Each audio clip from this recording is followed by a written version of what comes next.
Hello everyone, this is Anjali Tyagi and today I am giving the summary of the chapter.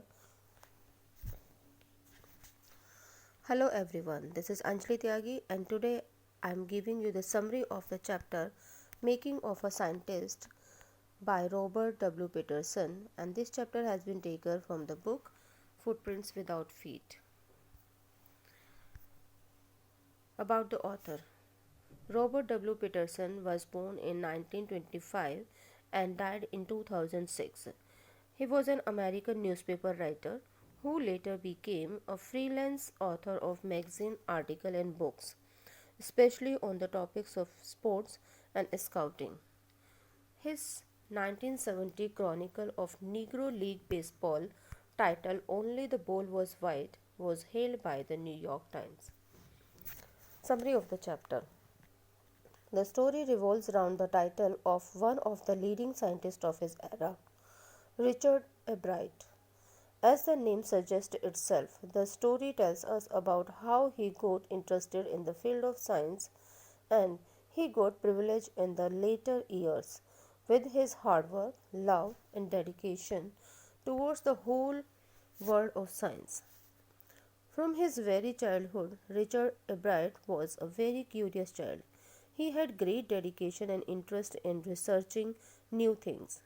Ebright's mother was a very kind lady. He loved his mother and was very close to him. She contributed a lot in order to make Richard Ebright one of the brightest scientists of the era. Ebright used to collect butterflies. In his second grade, he had collected all the 25 species of his area. Apart from this, he also used to collect fossils, coins, and rocks. Ebright's mother gave him a book named The Travel of Monarch X. This book helped Ebright to understand the world of science in a better way. The book acknowledged the country's science fair. While studying in 8th grade, he studied about the viral fever caused in the butterflies, which led to almost all the butterflies species. He estimated that it was because of the presence of a beetle. In order to find out the reason, he allowed the butterflies to grow in the presence of beetles. The estimation posed by Ebright was wrong. Ebright throughout his life has done a lot of research right from his very childhood. While studying in the second year of high school, he discovered an unknown insect hormone. This particular discovery led to the study of a new theory on the lives of the cell. After a year, Ebright noticed the golden spot on the back of the monarch pupa. He decided to research the purpose of these golden spots present in the back of monarch pupa. His dedication and hard work on this research gave him high recognition. This particular research opened ways for Ebright to enroll as a scientist. The Walter Reed Army Institute of Science gave the opportunity to Ebright to work with them on this project. He got recognized and the research earned him the first prize in the county science fair, a dream he has been watching since childhood. As a high school student, he started carrying out advanced research.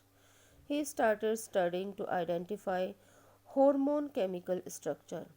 After so many efforts, one day while looking at the X-ray photos of the new theory, he found that a cell can read a blueprint of DNA. He and one of his roommates made a plastic model of the DNA working principle. It was illustrating the whole process carried out in a DNA working. This took a second big turning point in Ebright's life. It was recognized widely and finally got published in a magazine. Ebright passed from one of the best colleges of all time, the Howard, with the highest honors. Ebright was just not a researcher or a scientist. He also had an immense interest in public speaking and debating. Being a perfectionist, Ebright was also a voracious public speaker. He was a canoeist and an outdoor person. He was the perfect example of a competitive and ambitious person. He proved to the world that even if you are competitive and ambitious, you can still become a good person. He was genuine and kind. Ebright was a wonderful person who acquired all the good qualities for being a perfect scientist. So this is all about the chapter. Thank you very much for listening me.